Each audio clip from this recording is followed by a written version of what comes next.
What's going on, everybody? Welcome back to the Scotian Canadian studio, and this is your 2021-22 Montreal Canadiens season preview. We got a lot to go over. I'm going to cover as much as I can here, as quickly as I can here, but you know what? I'm going all in right to start.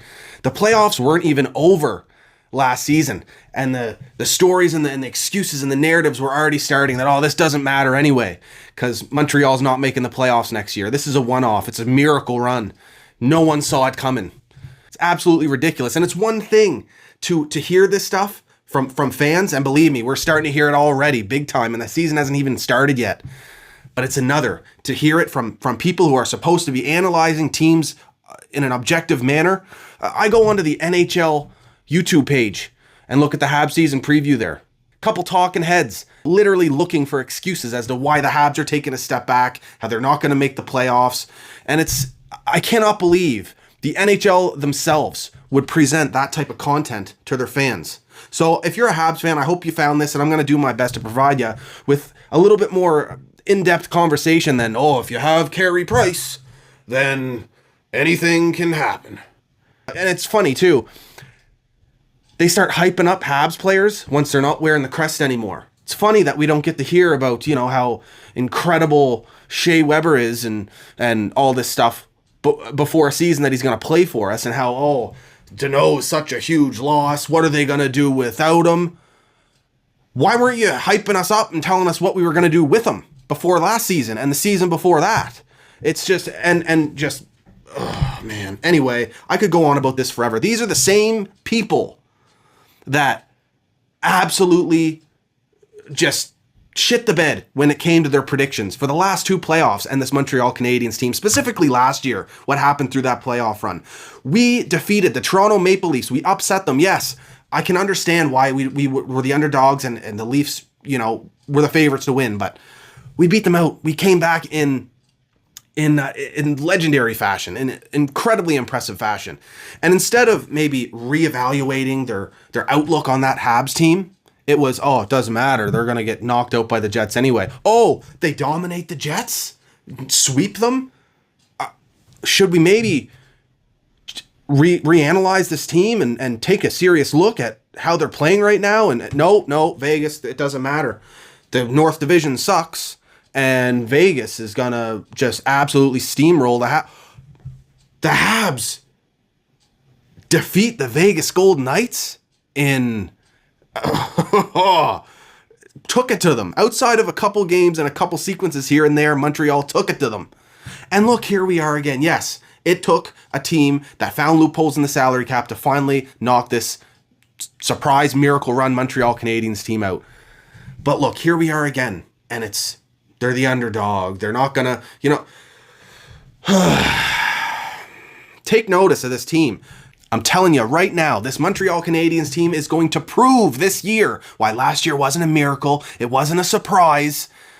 They're going to show once again that this is an extremely strong hockey program that they're running. This is a team full of very sound veterans and responsible veterans that can put up points and goals in their prime of their careers, as well as young, confident, skilled kids that are just breaking into the league, essentially.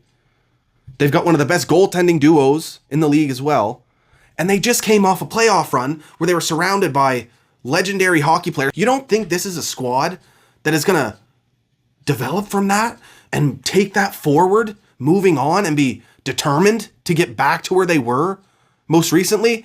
I fully believe that playoff run was a big step forward for the Montreal Canadiens. And of course, there were losses. Yes, Shea Weber, our captain, our leader, the guy that, all these players turn to in terms of how to be a pro in the NHL.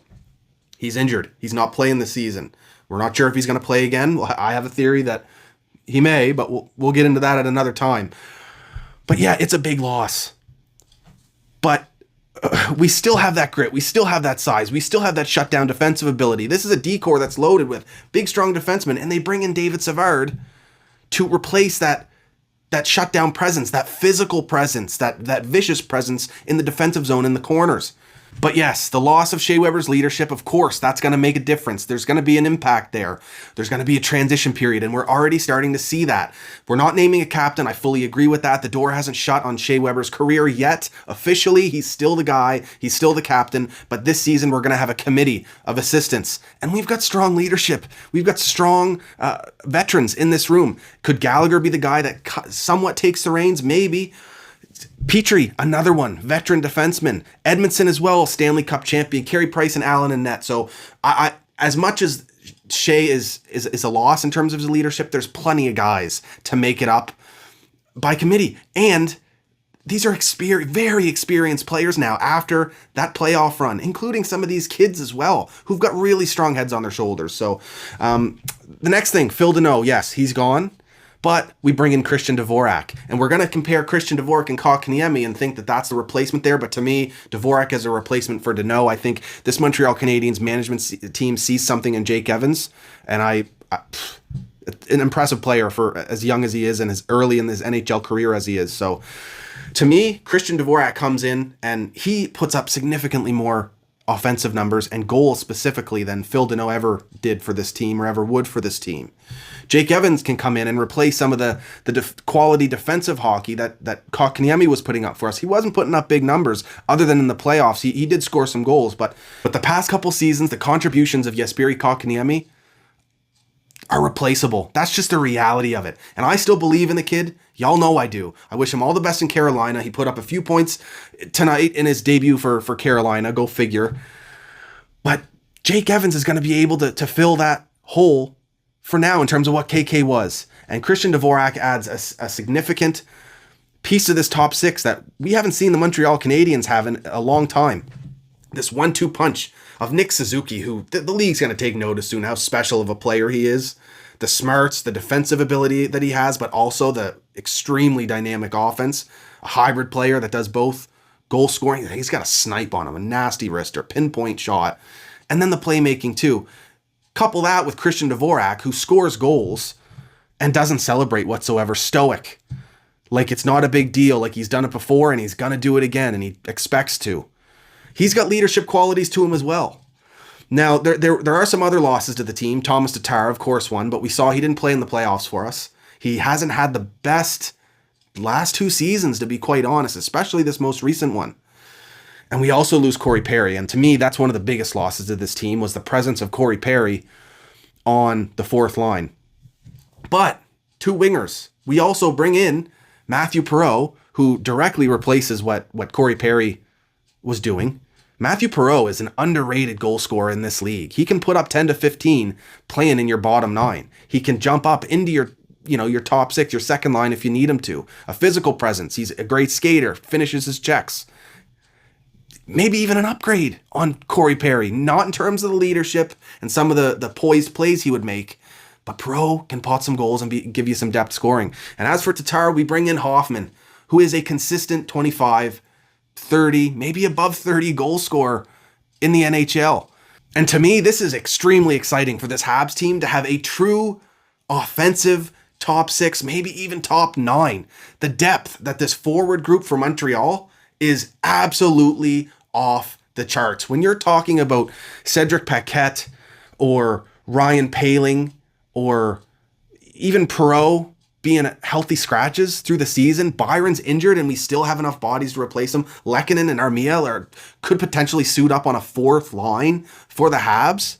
That is ridiculous. These are very responsible, smart NHL players that can play significant minutes for you, make the right decisions, and provide depth scoring when they need to. And then you have the top six or top nine, whatever you choose, that they're going to score goals and they're going to make plays. This is going to be a very fun team to watch.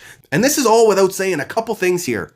One, we're about to see a full season of Cole Caulfield in the NHL, in the Montreal Canadiens top six.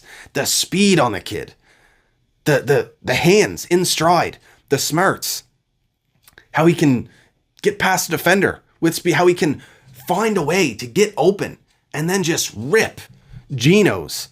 The kid's nasty. Could he have a sophomore slump? It's not even technically a sophomore season yet. Consider he's played some significant hockey and some big hockey in the NHL. So I'm not so sure. This is a confident kid, and he's ready. To me, he is ready. And the other thing, Drouin is back. He is focused. He's been training nonstop with Josh Anderson. And watch out, because we've all known that Drouin has so much more to give.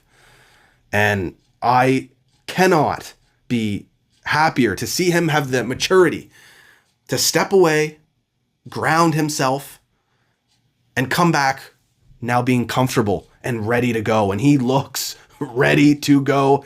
And the line he's on is clicking already, and we'll get into that here shortly. Now, the defense, I have some question marks. Of course, it's going to be interesting to see how this team plays without Shea Weber, but David Savard is a similar type of player, similar veteran poise. I think Montreal has the bodies to do it, between the other few as well, Edmondson, Petrie, Sherratt. I mean, this is a deep D-core. Still maybe not super quick. I still think we could use a little bit more puck movement. Again, on the left side, got to hope Romanoff takes a step forward. Mind you, we bring in Chris Weidman, and he's looking good so far in preseason, working the power play, moving the puck. He's small, speedy, shifty, and he's looking to prove himself back in the NHL, making his return. So you always love a player that has a chip on his shoulder. So as much as I have questions, I'm more so just excited and comfortable with how I think they're going to perform. It may take them a little bit to gel, but I'm okay with it. And if we need to adjust at the trade deadline, we have the assets to do it. Big time. Now, don't get me wrong. Could the Habs miss the playoffs this season? Of course they could. But so could every single team in the Atlantic Division, including the ones that everyone's picking to win the division. The Tampa Bays, the Torontos, the Floridas. The Atlantic Division is so deep. I love playing in a division that's as difficult as it is. It makes every game that much more important. And we'll have to wait and see. But nobody should be counting the Habs out. Nobody.